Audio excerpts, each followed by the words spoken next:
I accidentally caught my deskmate and the upperclassmen I've been secretly in love with walking out of the sports equipment room one after the other. One of them had rumpled clothes, the other's ears were bright red. I was convinced I had stumbled on some earth-shattering secret. For the sake of that secret, and for my deskmate's happiness, I started secretly doing everything I could to help him along. Until one day, my deskmate, fuming with anger, slammed me against the wall, one hand braced beside my head. "Do you want me to prove to you whether I like men or women?" I shared a desk with Anthony. One of us was ranked first in our year, the other was dead last. He was the one at the top. I was the one at the bottom. At the start of freshman year, the two of us arrived late, and the only seats left were in the very back row by the trash can. So we ended up as deskmates just like that. We got along, so we even became brothers. He had good grades, good looks, and a good temper, and was really popular with the girls. But he had absolutely zero interest in girls. There was a pile of love letters under his desk, and I never saw him open a single one. Even the school beauty's confession was treated like air. I always thought he just hadn't met someone he liked yet. Until one PE class, when I discovered his secret. That day, our math teacher had something to do and swapped our math period with PE. By chance, we had PE together with class one of the second-year students. From across half the gym, my eyes kept sneaking glances at George, the upperclassman playing basketball on the opposite side. George was one of the legendary figures at our school. He was the secret crush of tons of girls. I was one of those countless secret admirers too. Even though I'd heard he already liked some girl, that didn't stop me from appreciating how insanely handsome he was. Anthony suddenly came tearing over from who knows where, waving 2 ice creams as he said, "Call me Grandpa and I'll give you one." I answered with a swift kick, and still didn't forget to snatch the ice cream from his hand. "I'm your great aunt, okay?" Anthony didn't get mad even after I kicked him. Grinning from ear to ear, he squatted down beside me and started eating his ice cream. But before we even finished the ice cream, we caught the PE teacher's attention. The second I spotted the PE teacher, I hurriedly shoved the rest of the ice cream into my mouth in 2 big bites, tugged on Anthony's shirt to warn him, then walked away acting like nothing had happened. Who knew that idiot thought I was wiping my hands on his shirt after finishing my ice cream, and started cursing me out under his breath. In my heart I sighed, "You're on your own now, bro." The next second, he got caught by the teacher. Since class wasn't over yet, Anthony had snuck off to the school convenience store on his own. So the teacher punished him by making him clean the equipment room. Even though I was always bickering with Anthony, I still had a sense of loyalty. I waited until the teacher wasn't looking, then quietly slipped away to the equipment room to find Anthony. "Anthony, your great aunt is here to help you out." Pretty loyal of me, huh? I hadn't even reached the door, but my voice got there first. When the door opened, it was someone I hadn't expected at all. George hurried out. Unlike his usual gentle, refined self, his hair was mussed, and even his clothes were a bit disheveled. When he saw me, he froze for a moment, but he didn't say anything, he just strode away quickly. "Anthony, why was George here?" Puzzled, I walked into the equipment room. Before I could step inside, Anthony came out. He clapped the dust off his hands, then steered me out the door, not forgetting to shut it firmly behind him. "Your loyalty sure has great timing. I finish cleaning and only then do you show up. If I'd actually gotten into a fight with someone, the only thing I could count on you for would be to collect my corpse." Given how fast I'd come, I was barely a few steps behind George. Could he really have finished cleaning that quickly? It felt off. I glanced back at the equipment room and asked again, why was George here just now? Oh, him? He came to return equipment. But George had left the gym before Anthony. His hands had clearly been empty, he wasn't carrying anything at all.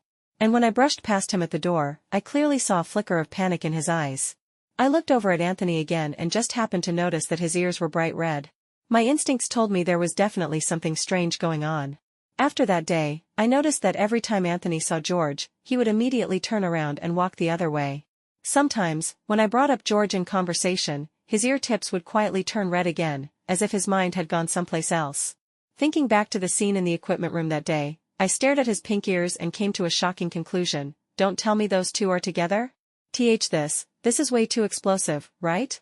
I've just uncovered some absolutely huge secret. I tried to sound him out indirectly and asked Anthony, are you dating someone? He rolled his eyes at me. No. Then is there someone you like? No. Right before my eyes, Anthony's ears started turning red again. Got it. He likes someone, but they're not together yet. Didn't they say George also has someone he likes? Could it be that the person he likes is Anthony? Wouldn't that be perfect? A willing lover, and the feeling returned.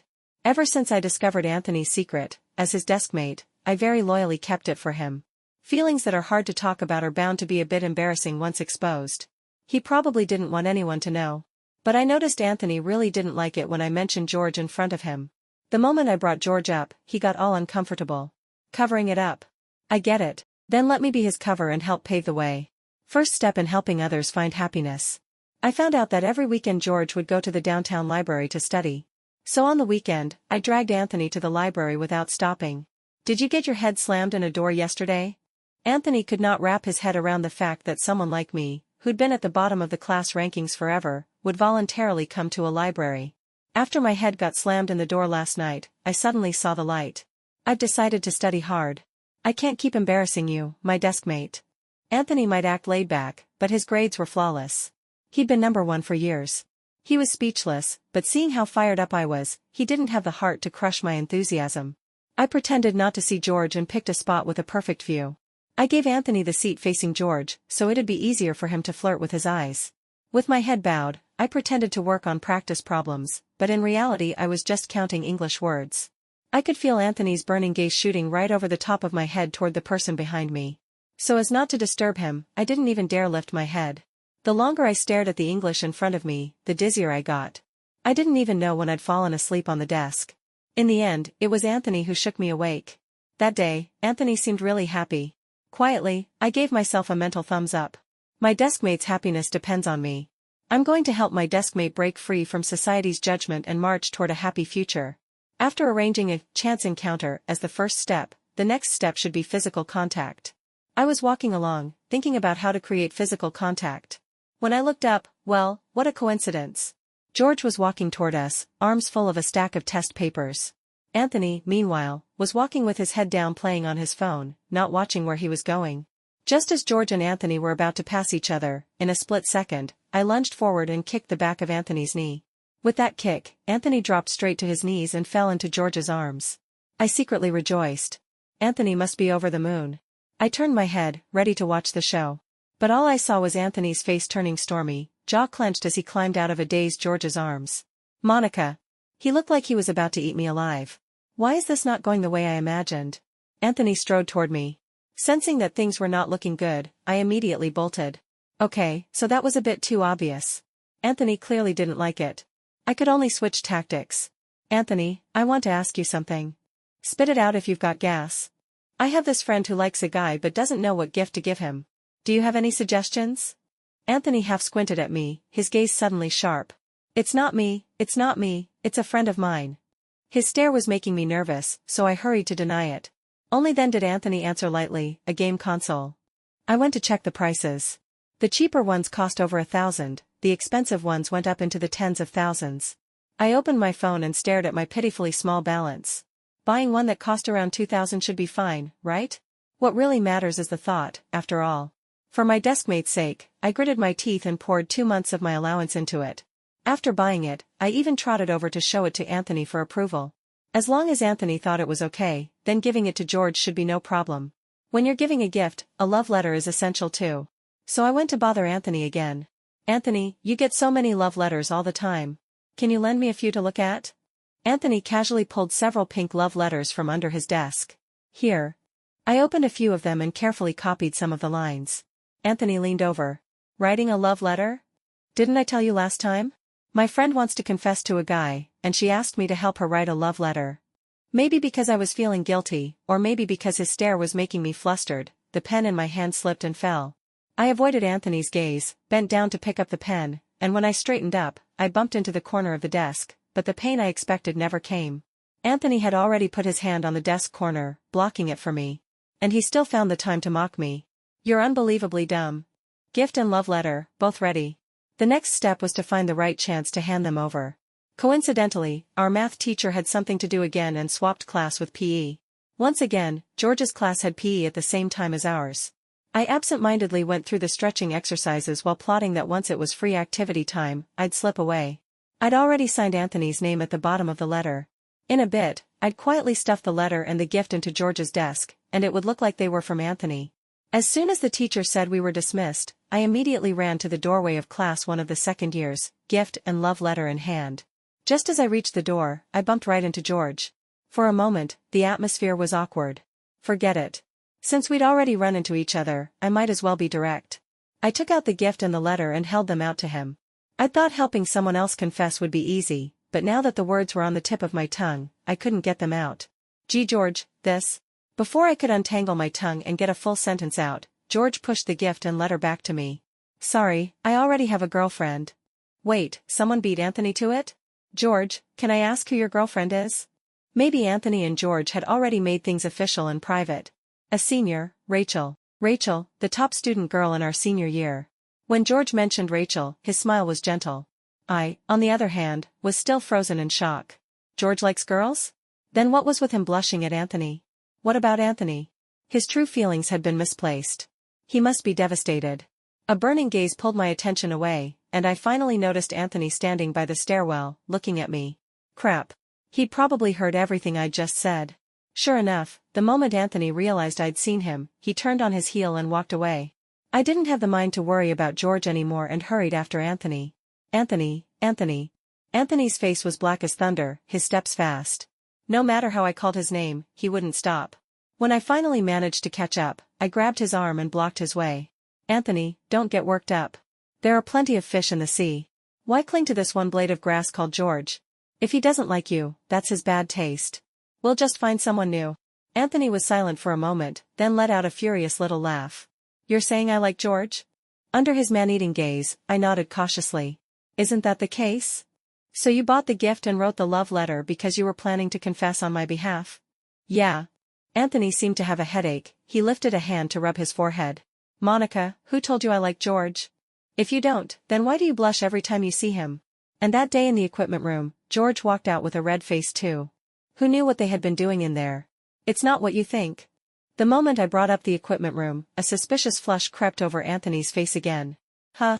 Still won't admit it. Stubborn duck, mouth hard as ever. He refused to say the rest of the sentence no matter what. What were you doing? I looked at him curiously. His face was getting redder and redder. Somehow, the block in my slow little brain suddenly cleared. I smirked slyly. Seeing the look on my face, Anthony seemed to reach the end of his patience. As a girl, can you act a little more reserved? So it was what I was thinking. I'm not telling you. And you, as a girl, can you please clear the dirty trash out of your brain? Anthony rapped his knuckles on my head and turned to leave. Then, as if he suddenly remembered something, he looked back at me and said, and, I don't like guys. I clung to a shred of doubt and asked, are you sure? Anthony suddenly walked over and pinned me against the wall, slowly lowering his head, inch by inch, closer to me. His gaze was intensely predatory, his warm breath brushing against my face. Do you want me to prove my orientation to you? My mind went completely blank, terrified by how intimate he'd suddenly gotten. But my heart was pounding like a frantic little deer slamming itself against my ribs. We stayed frozen like that for about 10 seconds before the aggression in Anthony's eyes finally faded a little and his hand loosened its grip on me. Look at you. Pathetic. Another mocking snort. Clearly, I'd been the one who got flirted with instead. Anthony, you damn mutt. All my good intentions had turned into one big misunderstanding. After listening to everything I'd done, Anthony was speechless. You're weirdly nice. I didn't dare take that as a compliment. I could only be grateful that I'd frozen up back there and never actually managed to tell George about Anthony's so-called feelings for him.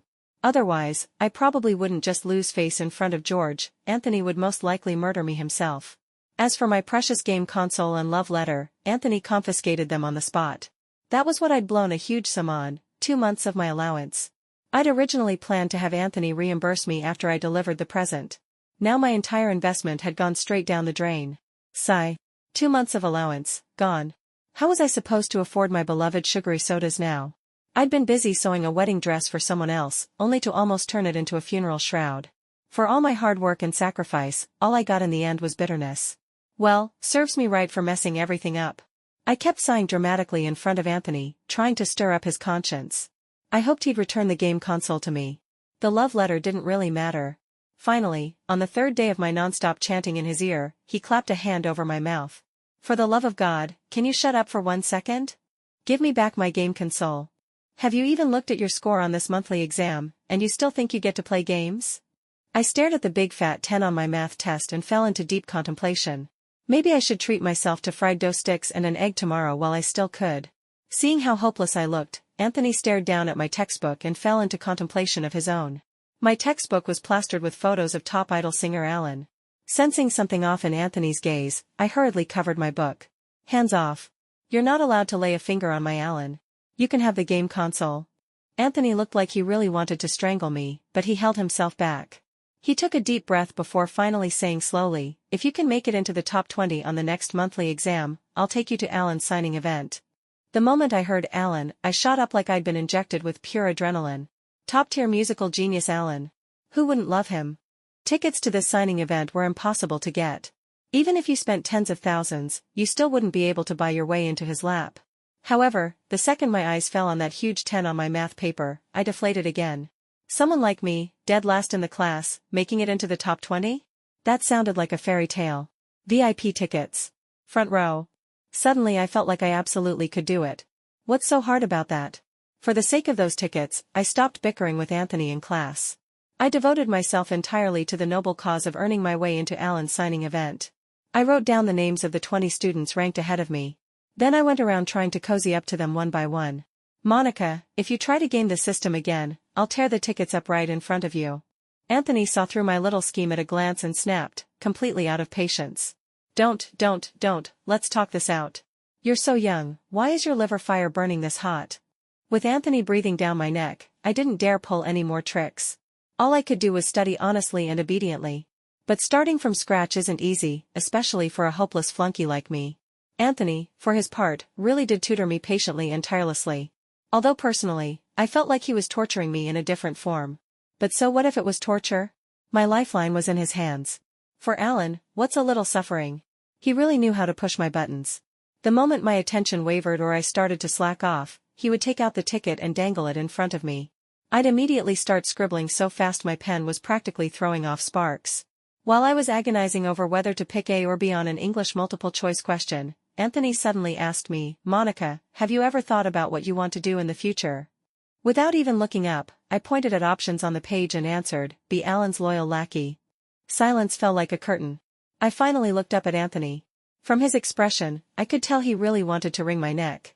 The monthly exam arrived right on schedule. And of all times, that's exactly when I came down with a fever and got hospitalized. Just like that, I missed the exam, and missed my Alan. When Anthony came to visit me at the hospital, I was clutching the nurse's arm, tearfully complaining about my tragic life. The nurse sympathized with me, but the injection still had to be given. I immediately let go of her, flipped back the covers, and tried to hide. I'm afraid of nothing in this world, except needles. Every time I get a shot, I have to wrestle with the nurse for ages. Monica, do you still want to see Alan? Yes. Then let her give you the injection. Anthony really knew how to handle me. In the end, the nurse successfully gave me the shot, and Anthony's arm gained a brand new bite mark. Are you a dog? You noticed? I am indeed Alan's loyal heavenly hound. Anthony was speechless. Maybe it really was the magic of Alan's signing event. The very next day after Anthony promised to take me, my fever went down. The date of the signing event happened to be the day I was discharged. As soon as I finished the discharge formalities, I bolted straight for the venue. Anthony couldn't hold me back and could only follow behind, shielding me from being shoved around by the crowd. After the tickets were checked, Anthony and I sat in the very center of the front row. How did you get tickets this good? Must have cost a fortune, right?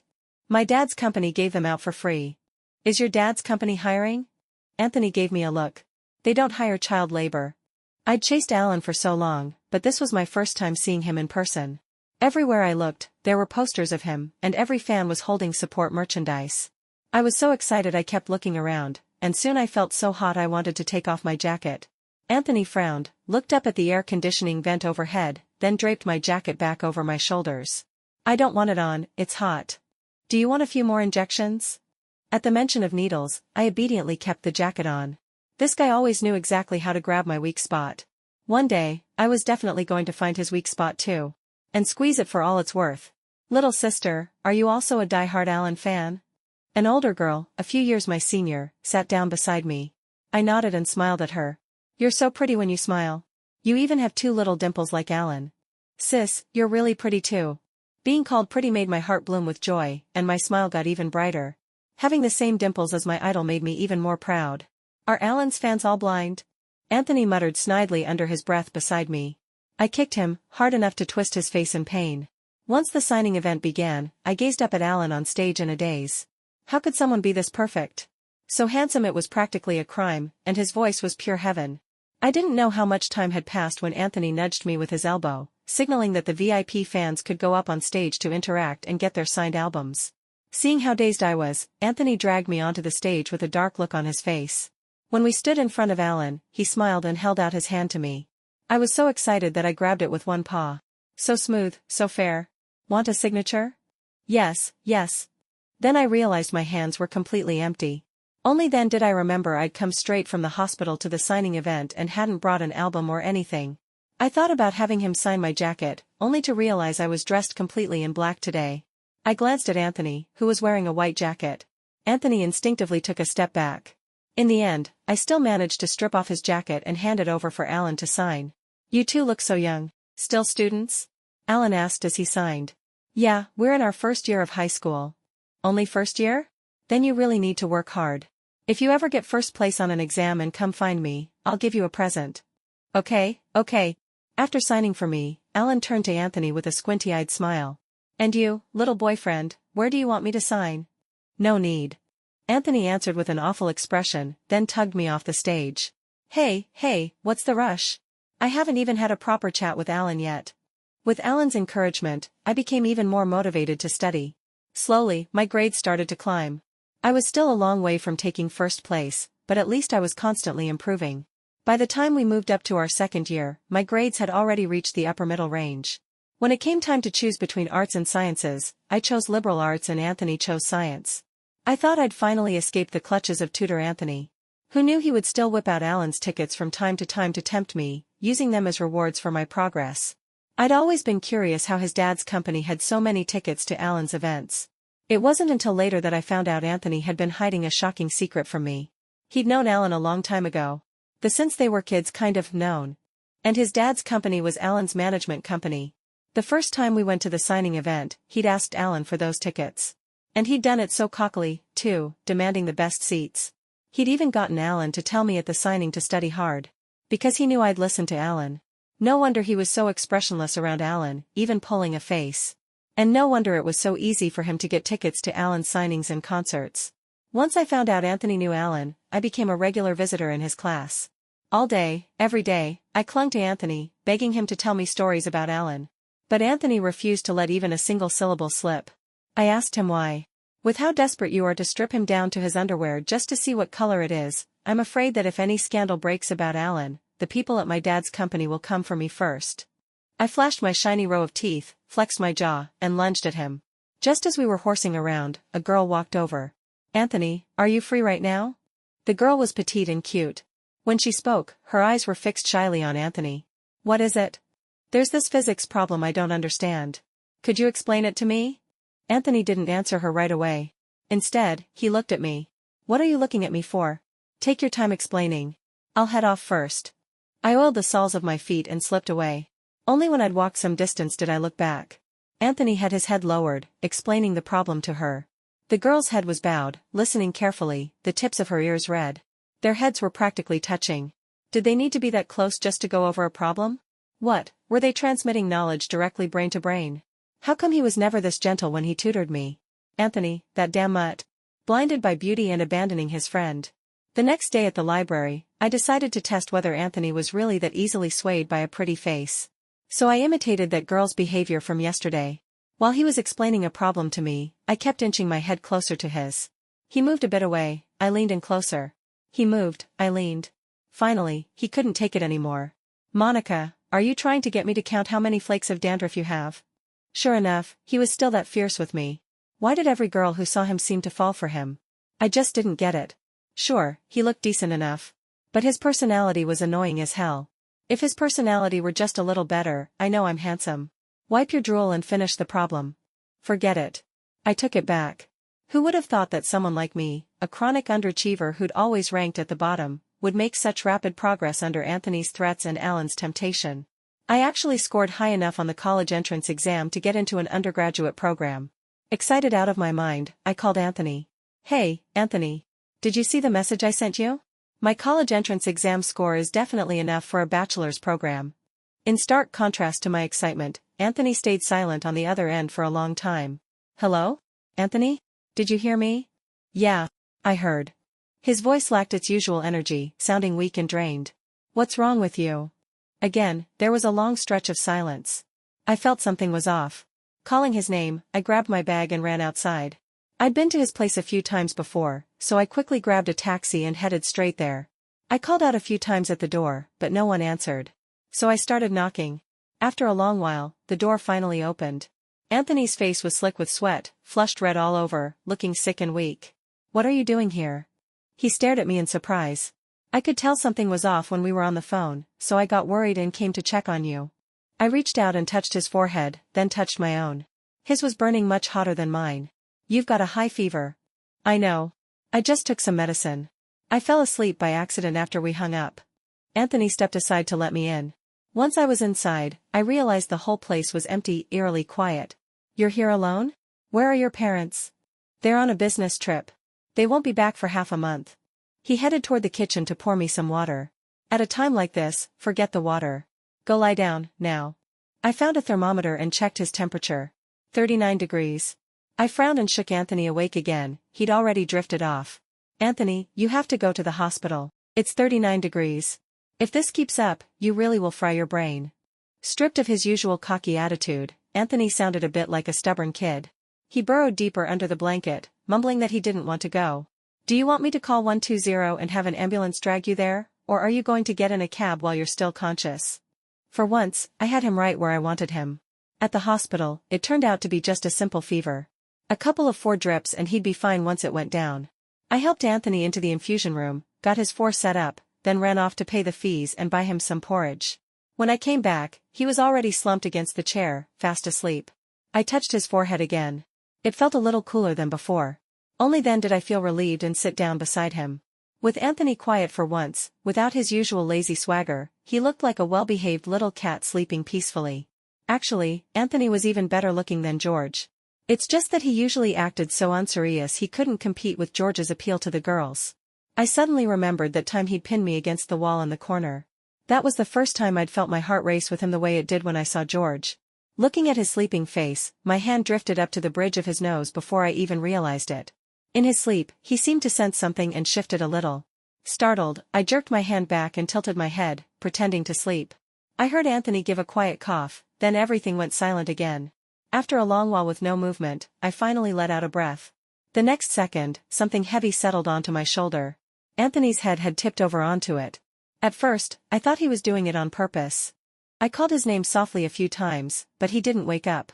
With his head resting on my shoulder, I could clearly feel his soft hair constantly brushing against me. I took a deep breath, but it still couldn't calm my racing heart. A subtle, indescribable feeling began to spread through my chest. When the seed buried deep in your heart finally wakes up and starts to sprout one day, it seems like there's no stopping it. After the 4 drip, Anthony's fever went down. But his complexion still didn't look great. I couldn't put my mind at ease and finally couldn't help speaking up. "How about I stay over tonight and look after you?" The words were barely out of my mouth before I realized what I'd said. Anthony also looked a little stunned.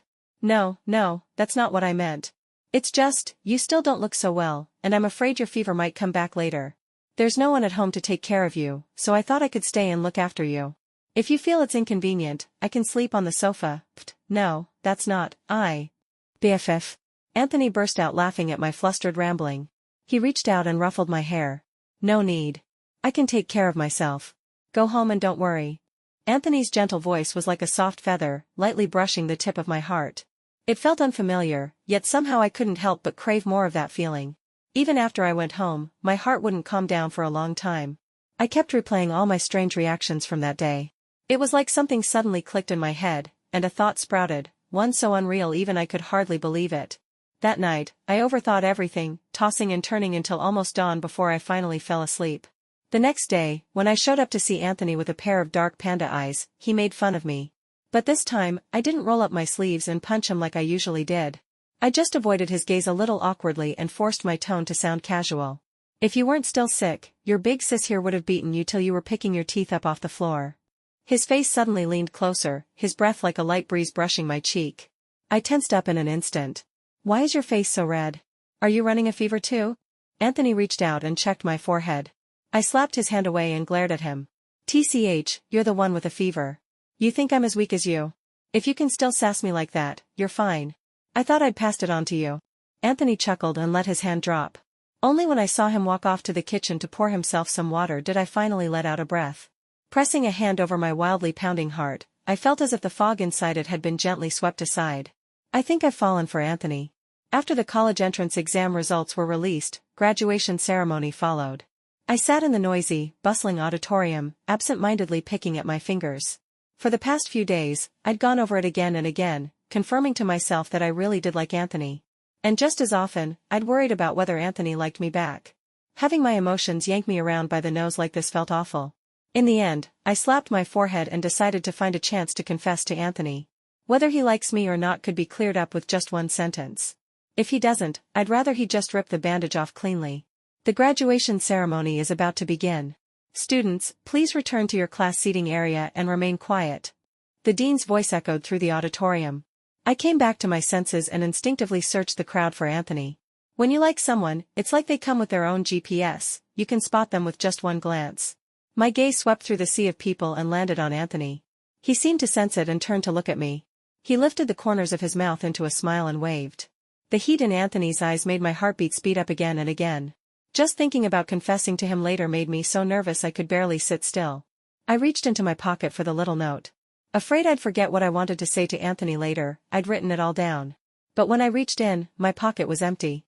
I searched all over myself and my bag, but still couldn't find the note. Did it fall out when I went to the bathroom to grab some tissues just now?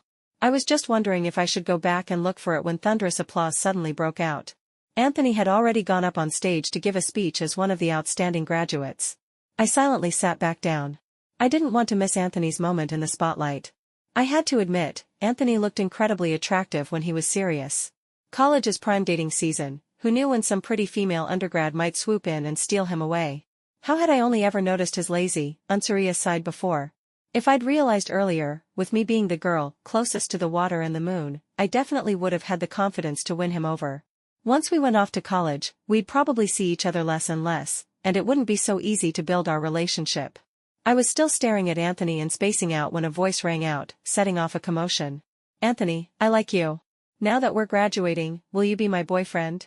A girl, holding a megaphone, shouted toward the stage, instantly drawing all attention to herself. All eyes in the hall landed on her. I recognized that girl. She was the petite, cute one from Anthony's class. Every time I went to their classroom, I'd see her asking Anthony to explain problems. I hadn't expected someone who looked so small to be that gutsy. In my heart, I silently applauded her courage, almost forgetting that I, too, was supposed to confess to Anthony later. Anthony clearly hadn't seen this coming either and looked a bit surprised. But he quickly collected himself. With the microphone in hand, he answered her very seriously, "Thank you for liking me. But I'm sorry, I can't accept your feelings, because there's already someone I like." The crowd erupted into whistles and teasing shouts. Now it wasn't just the girl who got hit, it felt like I'd been hit too. So he really does like someone. A sour ache spread through my chest, and for a moment I could hardly breathe. I made up some excuse to my deskmate and slipped out of the auditorium. Say it. Don't say it. Say it. Don't say it. I tore at the innocent petals of a flower, tangled in my misery. If I tell him, he already has someone he likes. If I don't, the frustration will just fester in my chest. I thought back to the beautiful girl from before the ceremony who'd given him flowers and hugged him. She was probably the one he liked, right? I stared at the last petal left in my hand. Don't say it. What a secretive guy. I yanked off the final petal in a huff. Secretive about what? Anthony's voice sounded behind me. I jumped in fright. Annoyed, I tossed the flower stem at him. I'm saying you're not loyal at all. Hiding your beloved in a gilded cage, having someone you like and not telling me. No sense of brotherhood whatsoever. Anthony caught the stem, the smile on his face deepening. We only just confessed our feelings to each other. I'm bringing you to meet her right away, that's not loyal enough for you. In the end, curiosity won out over reason, and I followed Anthony to the sports equipment room. Was his girlfriend really so unspeakable that he had to hide her in the equipment room? As soon as we stepped inside, Anthony swung the door shut behind us. Where's your girlfriend? I looked around the room. Aside from the two of us, there was no sign of any so-called girlfriend. Anthony walked toward me, one step at a time, with an unreadable smile. Only then did I start to feel that something was off. He held out his hand to me, palm up. Resting in it was my missing love letter. I felt a rush of heat shoot straight to my head. Me too. You too what? His answer left me completely lost. Seeing my blank face, Anthony let out an exasperated laugh. What did you write in the last line of that letter? You forgot already? Only then did I remember the final sentence I'd written. I blurted it out, Anthony, I like you. Me too. This time, I was the one stunned into silence. After a long while, I finally managed to say, how can someone be that narcissistic, liking himself like that? Watching Anthony choke on my words, at a loss for what to say, I couldn't help bursting into laughter. It was rare to see him so flustered. Monica, do you know what George and Rachel were doing that time I ran into them in the equipment room? Of course. They were kissing. Clearly, Anthony had underestimated how thick-skinned I was. Do you want to try it? The moment the words left my mouth, I was hit with a wave of regret. Why couldn't I act a little more reserved? Before Anthony could even respond, something soft brushed against my lips like a dragonfly skimming the surface of water.